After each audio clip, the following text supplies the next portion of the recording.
Good day, friends. This is Tracy Brown, and my team and I of non-diet dietitians provide trauma-informed care so that you can feel safer in your own skin. And so, I talk about this phenomenon a lot because it honestly deeply impacts not only how our clients receive care.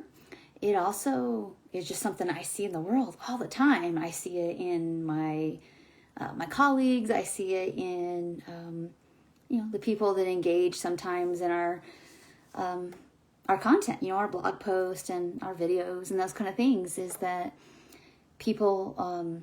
What I've noticed. So this goes for everyone, and we're going to talk about why this happens. I don't know if it's a human nature thing fully, or if this is part of the programming here, but people like programs. They like to be told basically, follow steps A, B, C, 1, 2, 3. And I don't know if that is from maybe some way our brain works. I'm not a neuroscientist. I actually know a good bit about that. But in terms of how we like to learn things and then do things, I don't have that all researched and all that. So that's not my what I'm here to talk about today. Is just recognizing that whether it's maybe professionals or someone who has been on some kind of program and they want to tell everybody else about how to do that thing or become the expert in it, or it's just us as people who see stuff out in the world and we want to do something, we want to learn something, we want to accomplish something, is that our first thought is that we reach for something to tell us what to do. And so in this video, I didn't really label it anything, but I did write a little note about it. And I said, why do we get so attracted to, I'll call it the hypervigilant healing programs? And I think that just has a lot to do with what's happening below the surface in us, is that it's really hard to slow down.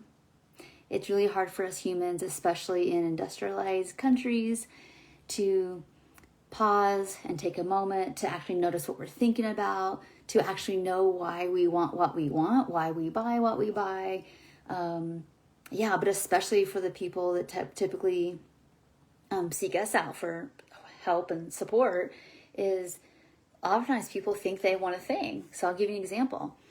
Most people come to us because they think that they're really struggling with their relationship with food. They don't really like their bodies. They wish they were thinner. They wish their health was different or better.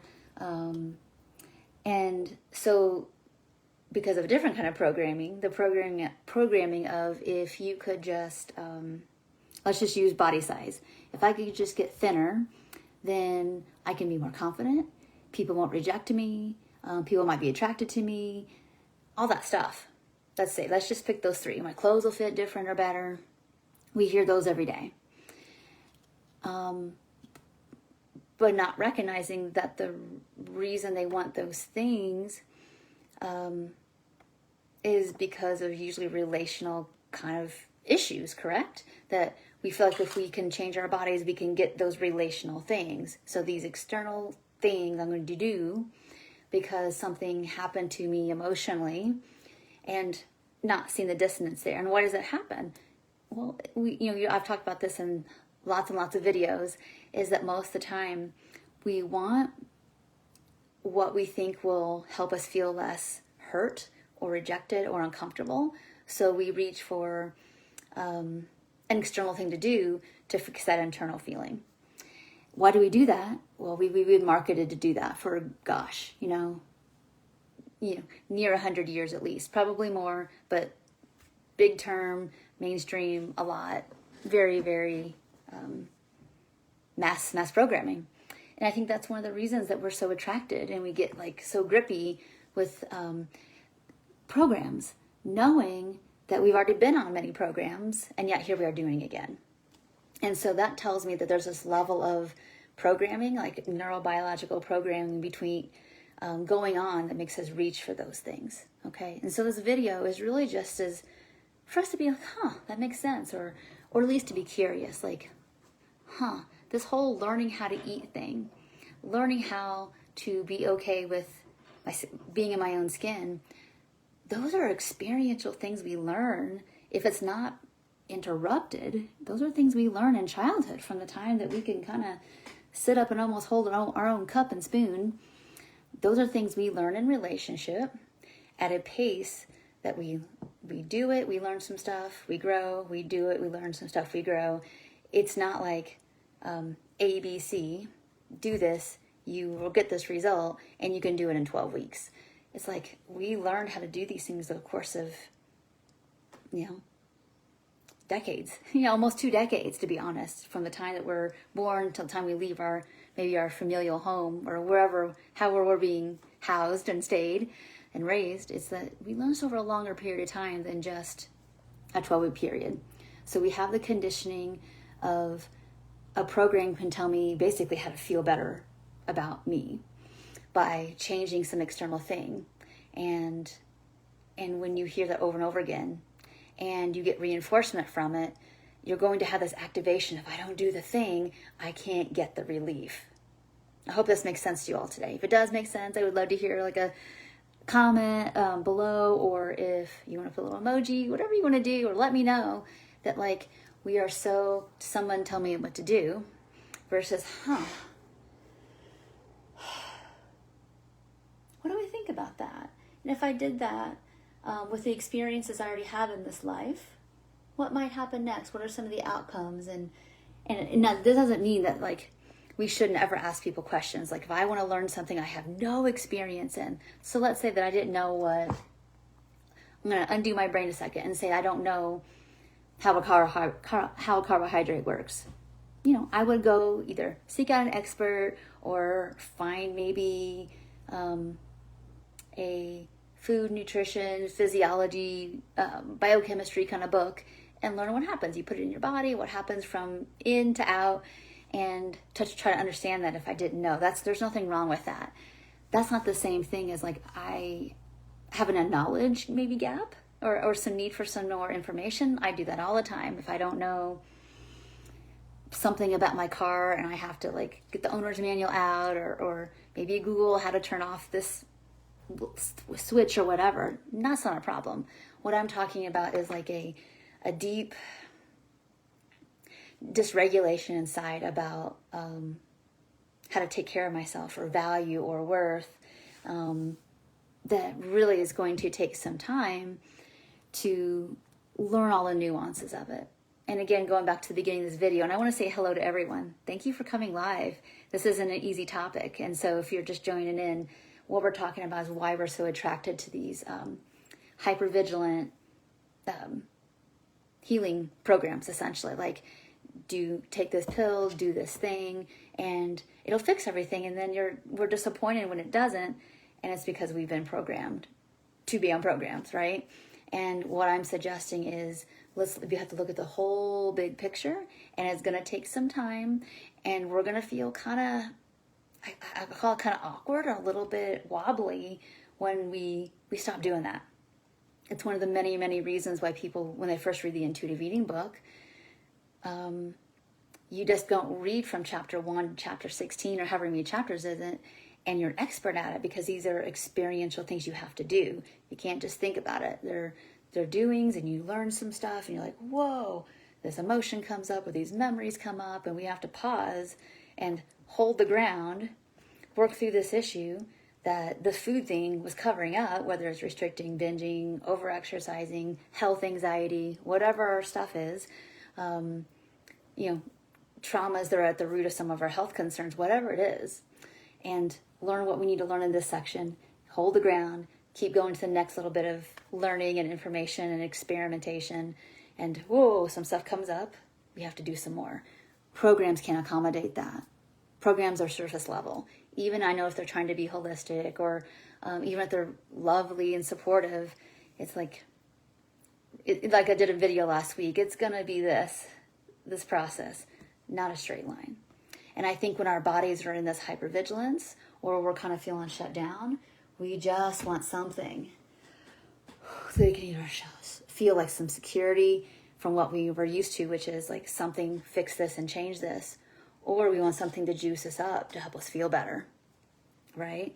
And so that's why this process takes time. And it's not your fault if you're feeling like, why isn't this working? It's like, well, it may be doing just fine.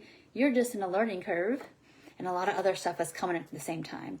So nothing's wrong with you. You just might need more capacity, more support.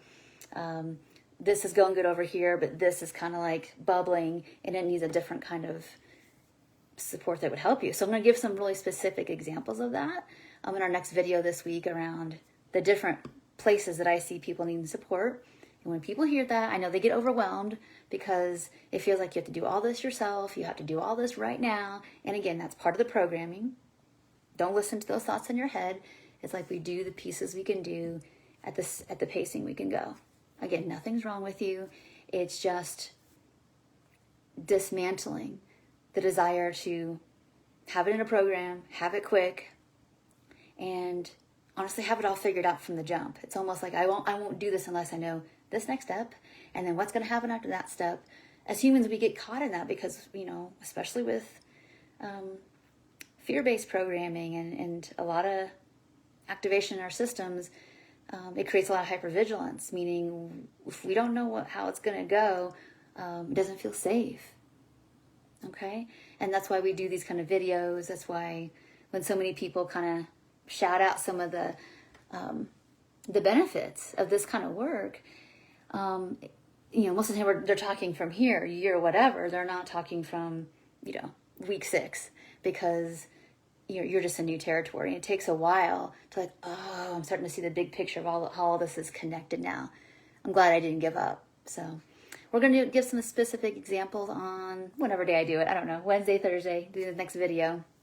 But hang in there till then. And if you have if this has happened to you, I'd love to hear about it. Where have you had times where it's like you were going on pretty good, and then you start to feel uncomfortable, or you weren't sure what was going to happen, or maybe your body changed and you're like, okay, I'm out. Nope, I'm not getting the results. I'm out of here. And even that is a learning opportunity. Oh, I just caught myself thinking that, like, as I'm healing my relationship with food, that I'm on a diet. Oh, that's right. I'm so used to that. Of course, like, no, the point of this whole thing isn't body change. I might at some point, I don't know when or if, but I'm catching myself doing that old programming that says, like, if I'm paying attention to my food or my body, that means weight loss must be happening. Super common thing to happen. If you notice that, just no judgment on yourself, right? It's, oh, I'm doing that thing again. Oh yeah, I'm doing that familiar thing where when I pay attention to my food, it must mean that, like, I got to do it right, or a weight loss is going to happen soon, or I have to go move today, even if you don't feel like it. You feel all that familiarity start to kick up in your system, and all you want to do is notice it and, like, no, it's okay. We're doing something different right now, and just reorient to the bigger, longer term goals and the values, and even the right now thing that you're doing. Like, when I slow down, I can tell a little bit more. It's still kind of fuzzy, but it feels good to be able to not have the harassment in my brain of good food, bad food, even though it's still a little there. Over here, it's like, it feels good to be learning and giving myself a little less pressure. We can take that, right? A little less bad in this direction is so much more fruitful than being quote unquote successful over here, knowing that you'll be back at the same starting place in 6 months to a year or two. And that's frustrating. So thank you so much for watching. Thank you for all the live people here. I appreciate you very much. If this resonated with you or was helpful, we'd love to know about it. If you think a friend or somebody you care about would be helped with this as well, please feel free to pass it along. So thank you, and take care, and I'll see you next video. Bye for now.